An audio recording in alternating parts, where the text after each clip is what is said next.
Bokaro steel के अधिग्रहण किए 3 एकड़ जमीन जिसकी कीमत लगभग 4 से 5 करोड़ रुपए है, इसका अतिक्रमण कर इसमें मैरिज हॉल बनाने का काम किया जा रहा था। बताया जा रहा है कि बोकारो स्टील नगर सेवा विभाग को मिली सूचना के बाद सुरक्षा कर्मी और अधिकारी मौके पर पहुंचे और पक्के मकान को तोड़ने का काम किया। गैर कानूनी तरीके से बीएसएल की जो लैंड है उसको एनक्रोच करके गैर कानूनी तरीके से घर बना रहा है, और घर बना के किस कमर्शियल पर्पस मिलेगा ये हमें पता नहीं है। तो ड्यूटी मजिस्ट्रेट के हिसाब से जो कुछ भी गैर कानूनी उसको तोड़ने का निर्देश है, तो सिक्योरिटी इसमें पूरा सहयोग कर रही है। साथ ही साथ हमने पुलिस को भी इन्फॉर्म किया ताकि कोई लॉ एंड ऑर्डर सिचुएशन नहीं हो, तो शांतिपूर्वक इसको तोड़ा जा रहा है। ये आपको हिदायत दिला, जिसकी मार्केट वैल्यू आप बता सकते हैं अप्रोक्सीमेटली कितने करोड़ों की होगी? 5 से 7 करोड़ का। बताइए, 7 करोड़ की जमीन को फ्री में कोई ले जा रहा है बीएसएल की लैंड को, तो कैसे कोई छोड़ सकता है? इसलिए BSL management and the town administration is very serious, the land and revenue department, all जो भी स्टेक होल्डर्स है बीएसएल मैनेजमेंट के, they are very serious about it. ना आपको इलीगल बिजली लेने दी जाएगी, ना इलीगल पानी, ना इलीगल जमीन। कोडरमा संसदीय सीट से निर्दलीय प्रत्याशी सुरेंद्र अग्रवाल ने हजारीबाग प्रेस क्लब में कहा कि उनका विरोध न कांग्रेस से है न बीजेपी से है, लेकिन दर्द यह है कि बड़े नेताओं के होने के बाद भी कोडरमा क्षेत्र पूरी तरह से उपेक्षित है। किसान पानी को लेकर परेशान है तो नौजवान रोजगार को लेकर यहां सामान्य जीवन जीने के लिए काफी कठिनाइयों से गुजरना पड़ता है। अगर क्षेत्र की जनता उनका समर्थन करती है तो रोजगार के अवसर पैदा कर पलायन को रोकना उनकी पहली प्राथमिकता होगी।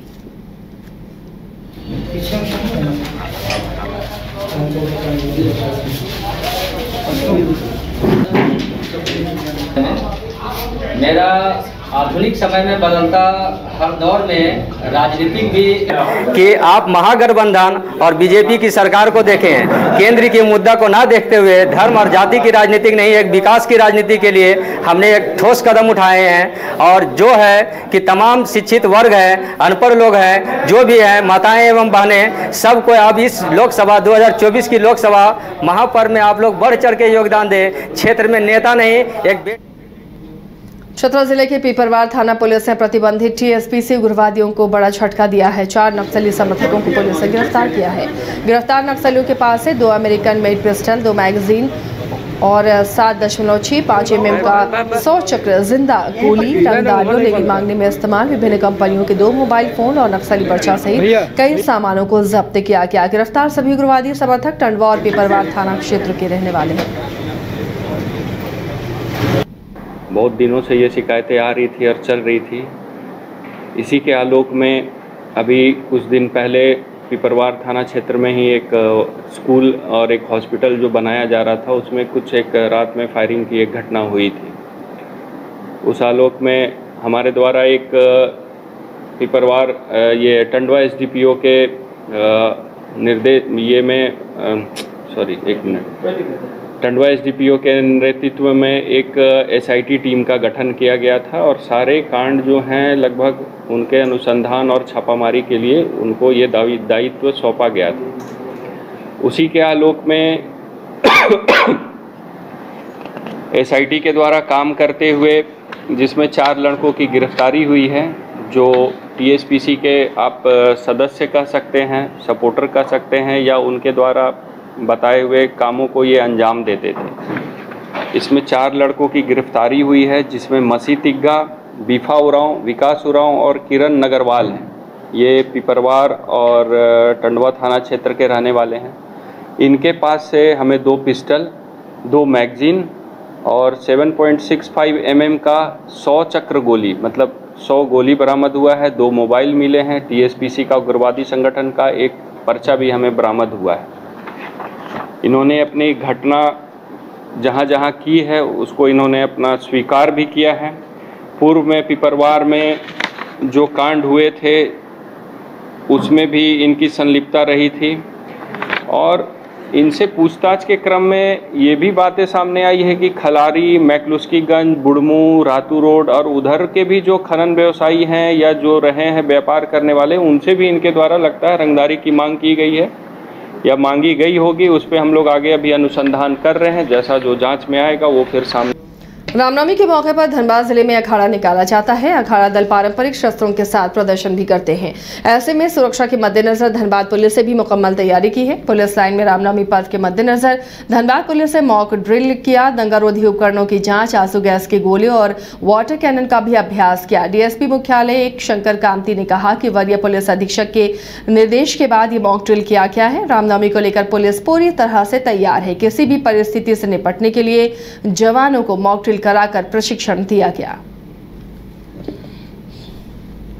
त्योहार को मद्देनजर रखते हुए धनबाद पुलिस के द्वारा वरीय पुलिस अधीक्षक के निर्देशानुसार जो है मॉक ड्रिल किया गया है। क्योंकि रामनवमी का पर्व जान ही रहे हैं कि यहाँ पारंपरिक हथियार का प्रदर्शन होता है, लाठी वाला इनों के साथ प्रदर्शन करते हैं। तो किसी भी विशेष परिस्थिति या संकट उत्पन्न होने पर पुलिस के द्वारा किस प्रकार से कार्रवाई की जाती है और किस प्रकार की कार्रवाई करनी चाहिए, इसी से संबंधित एक मॉक ड्रिल का आयोजन किया गया था, जिसका प्रदर्शन आप लोगों के समक्ष किया गया है। क्योंकि शांति समिति के बैठक में भी आप शांति समिति और नागरिक जन सहयोग समिति के का मीटिंग सभी जिला के सभी थानों में किया जा चुका है। उसके बाद हम लोग के देखरेख में भी शांति समिति और अन्य हम लोगों के जो पुलिस के सहयोगी लोग हैं उन लोगों के साथ हम लोगों ने मीटिंग किया है। और उसका मुख्य उद्देश्य यही है कि यह पर्व जो है शांतिपूर्ण ढंग से लोग हंसी खुशी के माहौल में सौहार्दपूर्ण वातावरण में मनाएं और पूरे जिला में अमन चैन और शांति रहे। त्योहार को मद्देनजर रखते हुए तो रामनवमी को लेकर धनबाद पुलिस पूरी तरह से मुस्तैद है। इधर एसएसपी एचपी जनार्दन और ग्रामीण एसपी कपिल चौधरी जिले भर में सुरक्षा व्यवस्था का जायजा लेते हुए दिखे। इसी क्रम में उन्होंने निरसा और चिरकुंडा थाना में अखाड़ा दलों के साथ बैठक भी की। उन्होंने अखाड़े के रूट की जानकारी ली, समझाया कि चुनाव होने वाले हैं, इसलिए त्योहार में आदर्श आचार संहिता का ध्यान रखा जाए। उन्होंने सभी संवेदनशील क्षेत्रों में अतिरिक्त पुलिस बल को तैनात करने की भी बात कही।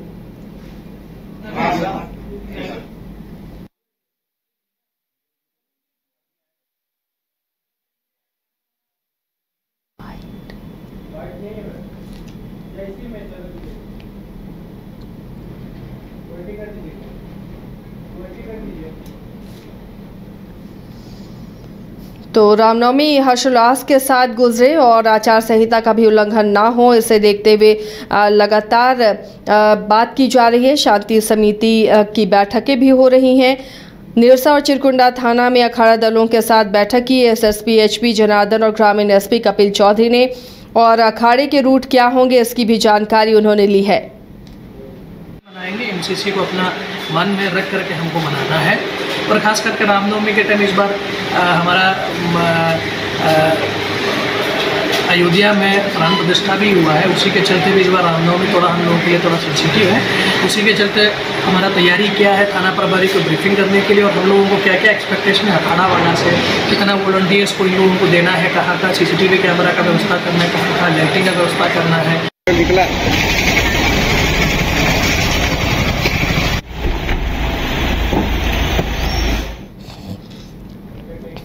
लोकसभा चुनाव के लिए सभी प्रत्याशी अब दमखम लगाते नजर आ रहे हैं। गिरिडीह से जेएमएम के प्रत्याशी मथुरा महतो भी अपने गृह क्षेत्र और टुंडी विधानसभा के वेस्ट मोदीडीह कोलियरी में जनसंपर्क अभियान चलाया। इस दौरान कोलियरी में कार्यरत सैकड़ों की संख्या में कोयला श्रमिक मौजूद रहे। सभी से मिलकर उन्होंने अपने पक्ष में मतदान करने की अपील भी की। कई ट्रेड यूनियन प्रतिनिधि भी इस दौरान मौजूद रहे। वहीं पत्रकारों से बातचीत के दौरान मथुरा महतो ने कहा कि मजदूर साथियों से हमेशा की तरह ही वो मुलाकात करने आए हैं।